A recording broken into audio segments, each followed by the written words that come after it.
పూర్తి ఒక కట్టుకథ అని చెప్పి పూర్తిగా తేలింది. దాన్ని ఒక 2 నెలలు నడిపారు. తర్వాత మైన్స్ డిపార్ట్మెంట్లో అవకతవకలు జరిగాయి, ఇసుకలో 1000 కోట్లు అన్నారు. అదంతా కూడా తప్పు కథనం అని చెప్పి తేలడం జరిగింది. అదేవిధంగా మైన్స్ 100 మైన్స్ అనేక్రాంతం చేశారని తప్పుడు ఆరోపణలు చేశారు. ఏ ఒక్కటి కూడా ఇప్పటి వరకు ప్రూవ్ చేయలేదు. అదేవిధంగా మళ్ళీ కొన్ని రోజులకి ఫారెస్ట్ ల్యాండ్, మా సొంత ల్యాండ్ అని పేపర్లు చూపించినా కూడా ఇది ఫారెస్ట్ ల్యాండ్, దీన్ని ఆక్రమించారన్నారు.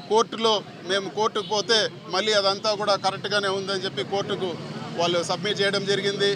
భూములు ఆక్రమించామని చెప్పి తప్పుడు కేసు పెట్టినారు. ఏ ఒక్కటి కూడా ఇప్పటి వరకు ప్రూవ్ చేయలేదు. ఇన్ని కథనాలు.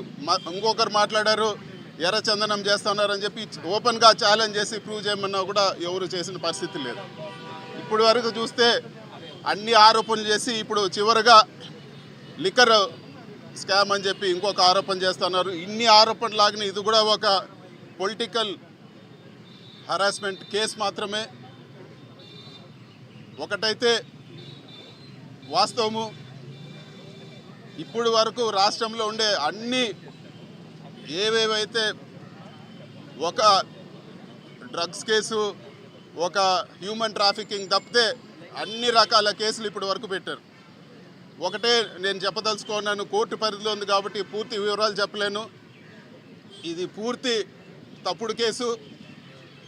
ఇలాంటి కేసులకు భయపడేది లేదు, ధైర్యంగా ఎదుర్కొంటామని చెప్పి కూడా ఈరోజు మీ సమక్షంలో తెలియజేస్తా ఉన్నాను. కోర్టులో డెసిషన్ వచ్చిన తర్వాత ఈ కేసు గురించి కూడా పూర్తిగా నేను మీ అందరితో కూడా మాట్లాడతానని చెప్పి తెలియజేస్తాను. Thank you.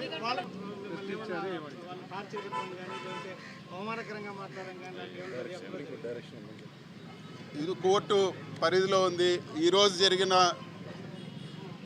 ఏదైతే సిట్ విచారణ కానీ లేకపోతే కేసు గురించి కానీ నేను మాట్లాడే పరిస్థితి లేదు. ఖచ్చితంగా కోర్టులో డెసిషన్ వస్తానే దీని గురించి నేను పూర్తిగా ప్రెస్ కాన్ఫరెన్స్ పెట్టి పూర్తిగా కూడా నేను మాట్లాడతానని చెప్పి తెలియజేస్తాను.